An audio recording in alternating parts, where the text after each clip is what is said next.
Well, I'm here at Ely Cathedral in Ely, Cambridgeshire.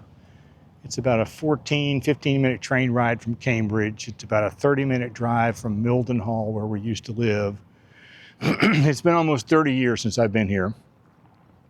But the reason I'm here today is because there's a guy on Instagram, never met him, but I really like his photography. I'll put his handle in the description below. He goes by Ply Panda, Pli.Panda. And he takes pictures of cathedrals all around the world, really interesting ones that are a number of photos stitched together, where he starts with the altar, takes pictures all the way across the ceiling back to the door, posts it. They kind of look like a trilobite skeleton fossilized in the pictures, but they are just gorgeous. And he's done a few of Ely Cathedral, and it just sparked something inside of me that said, I have to go back. This is one of the treasures of the world that I love the most, and I wanted to share it with you.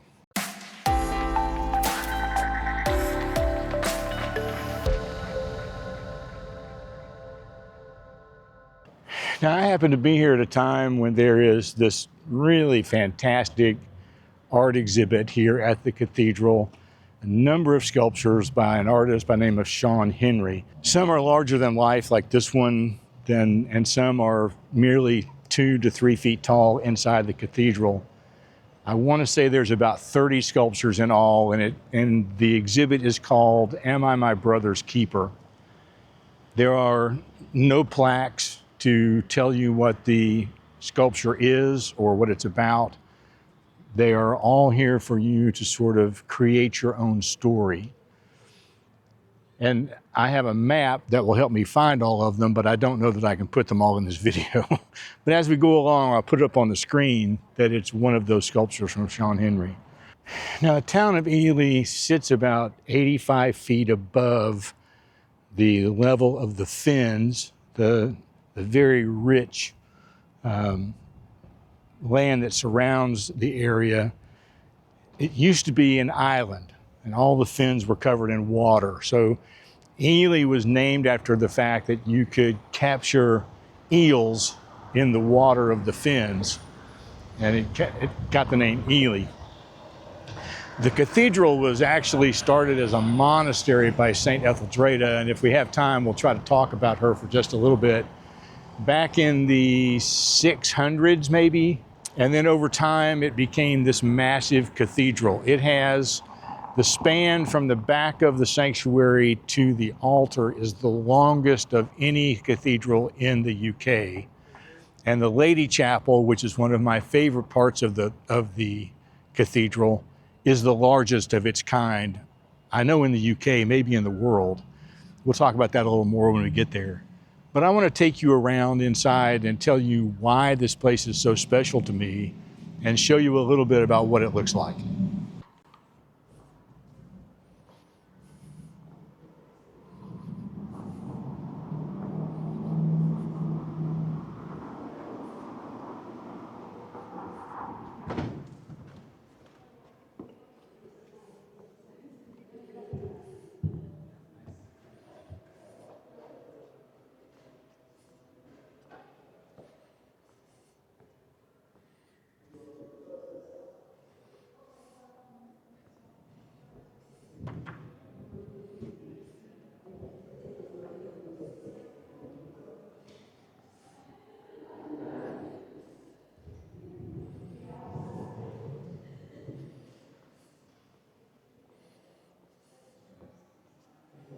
In 2022, the students of the school here at Ely were invited to create tapestry panels to decorate this narthex that commemorate the life of St. Etheldreda. Etheldreda was the daughter of a very rich man in this area, and he had deeded her the Isle of Ely as her very own. She wanted to become a nun, but her father refused because he needed her to marry to gain alliances and to create a larger kingdom. So she did what her father wanted. She married. After a short while, that husband died, and she asked her father again, could she please become a nun? And again, he refused because he already had another husband lined up for her. So she married again because she was wanting to be obedient to her father. But she begged that husband to please let her go to start her own monastery, to become a nun. And at first, he let her move into a local monastery where I believe his aunt was the abbess. And she stayed there for a while, but then he decided that he needed her back because he wanted to expand his own kingdom. And rather than go back to him, the abbess of that monastery, or that abbey, helped her escape under cover of darkness. And she made the trip by foot, very long trip, back to the Isle of Ely, where she built her own monastery for both men and women. She was eventually named the abbess of that monastery by whichever person was in charge of the church at that time in England. And unfortunately, she only lived another 6 years, and she died of a tumor on her neck. Years later, they decided to dig up her body and move it to a more secure place. I want to say it was about 16 years later they moved her, and what they found was her body was immaculately preserved, the tumor was gone, and she smelled of roses. And that's part of the reason why she was eventually named a saint within the church. So there is a spot here in the cathedral that is basically where that monastery was built originally. We'll see if we can find that while we're here.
When I first came to Ely, it's been about 30 years ago,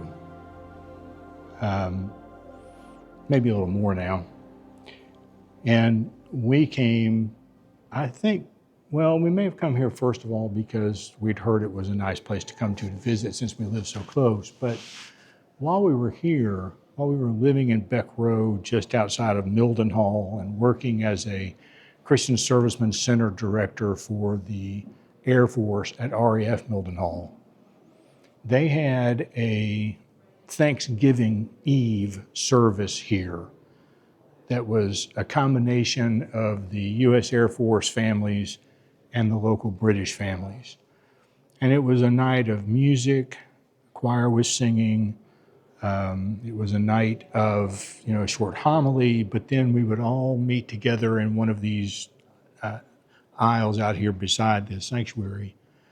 The American families all brought pumpkin pie because at the time, the Brits couldn't get pumpkin pie filling in their grocery stores. And the British families brought mulled wine, which was the first time I'd ever had that.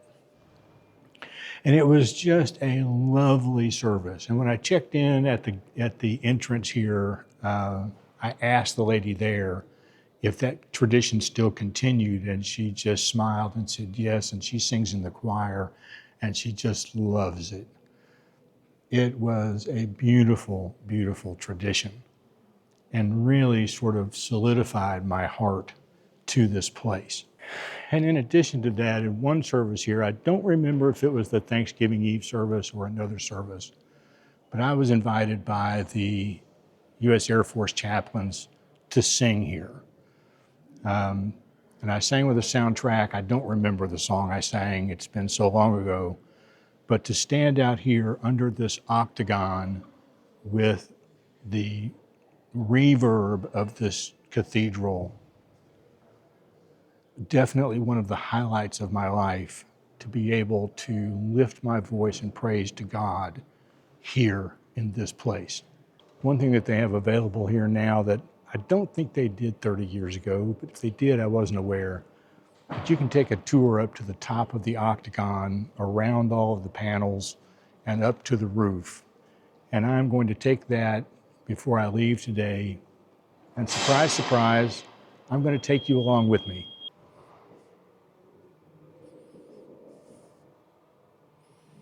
A bit on target, Jane, so This keeps you fit. sort of. Thirsty as opposed to fit, I think it's more of that. When the thing's scary, you can go. Need to be more big spider up there. It could be. I'm sure there are.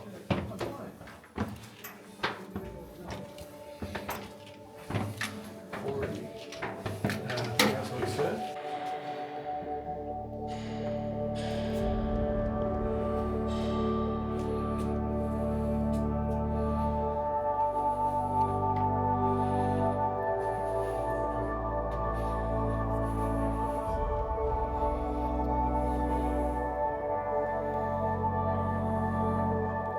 This is the first stop, so to speak. This is the middle story of the cathedral. In the centre bit of there, very large tiny altar. It's only been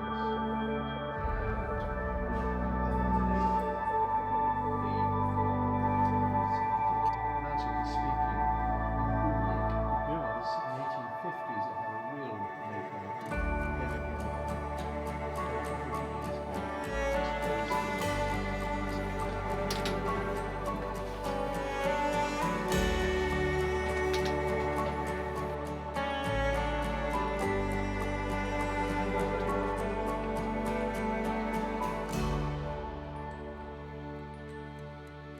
Famous people there.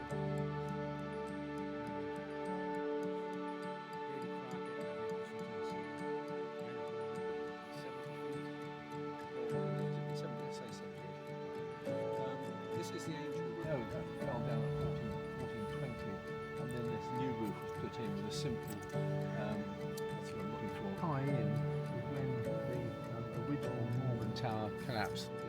On the south side of this building, you look out, there are lots of modern houses. Freemasons are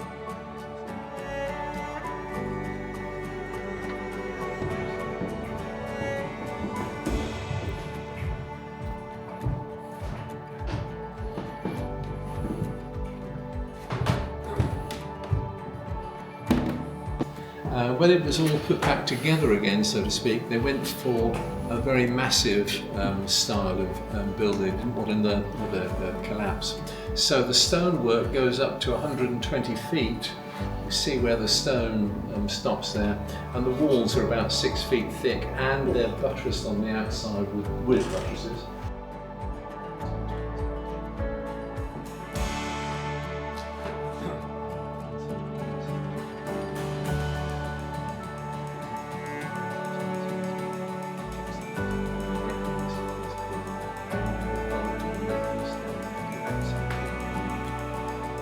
Simply reach the timbers up. After that, all the other bits and pieces.